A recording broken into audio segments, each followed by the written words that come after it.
Oke,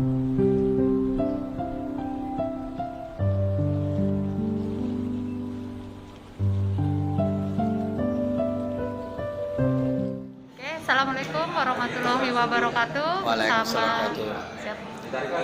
Bersama channel Jeng Rita dan Coach Budi Hartono nih Pak. Saya perkenalkan nih beliau Pak Alwi, seorang praktisi pelaku mutu yang sudah handal di dalam lingkungan quality.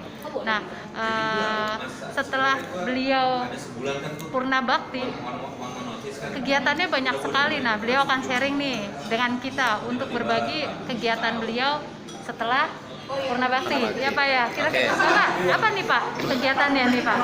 Yang pertama, bahwa tentunya ilmu yang kita dapatkan selama ini, baik itu kita di perusahaan ataupun di asosiasi berkaitan dengan mutu, ternyata ilmu ini, kata orang Betawi, nggak ada matinya. Oh gitu ya Pak ya? Nggak ada matinya.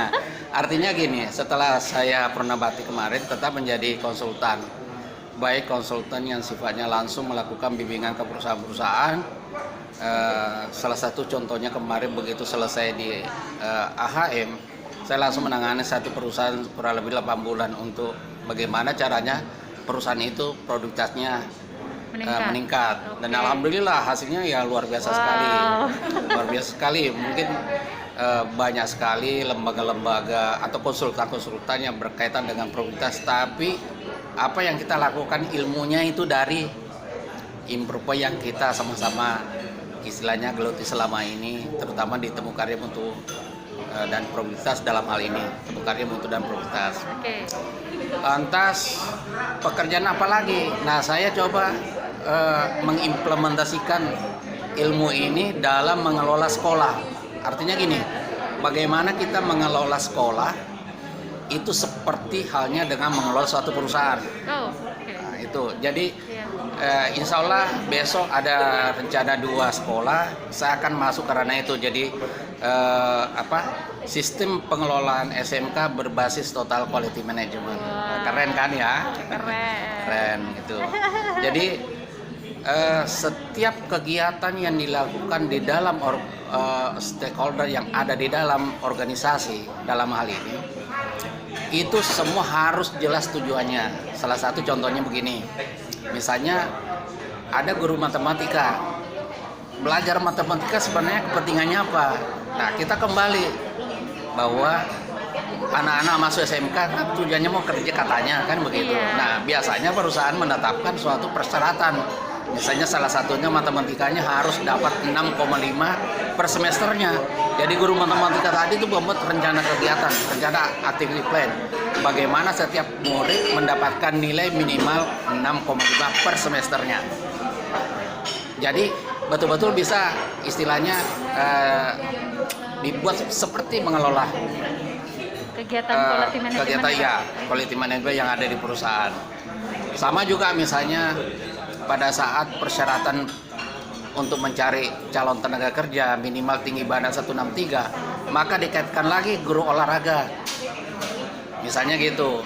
Ada kalanya juga kita mencari misalnya bagaimana calon-calon tenaga kerja ini punya disiplin, punya tanggung jawab. Itu dilatih dengan dibentuk kelompok-kelompok di sekolah. Membuat suatu tugas, setelah itu dipresentasi, diadakan debat.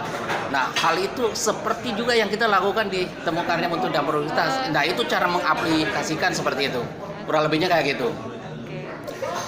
Dan ada lagi yang saya lakukan ini di situasi kondisi pandemi yang katanya serba sulit. Alhamdulillah saya memaknainya bahwa sulit itu dari kita. Kalau kita mengatakan itu mudah ya mudah.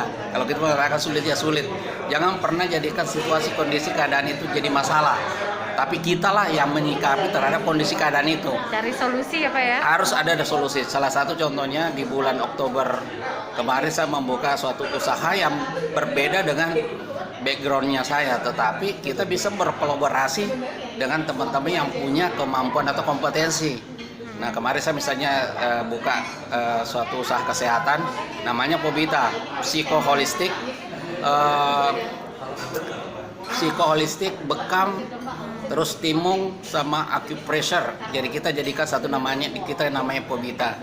orientasinya apa? Sebagai alternatif untuk melakukan perawatan pencegahan sebelum mereka ke dokter. Nah, yang kemarin yang menarik adalah awal November saya buka lagi pemancingan.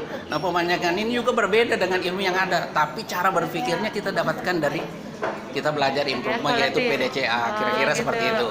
Oke, mungkin sedikit Pak Alwi yang Ya. bisa kita tangkap bahwa kegiatan inovasi dan improvement itu bisa diterapkan di mana saja, Betul. dan juga bisa diterapkan ketika kita sudah purna bakti pula ya Pak ya. Bisa Betul diterapkan di mana-mana. Mungkin segitu saja dulu Bapak Baik, sharingnya. Terima kasih banyak Sama-sama, waktunya. Bu. Beliau ini adalah orang praktisi yang cukup handal. Alhamdulillah sampai sekarang masih bisa sharing. Oke Sobat Mutu, jangan lupa channel kami Jengrita dan Coach Budi Hartono, subscribe, like, and comment, dan share juga. Demikian akhir kata kami sampaikan salam. Wabillahi taufiq wal hidayah. Wassalamualaikum warahmatullahi wabarakatuh. Waalaikumsalam.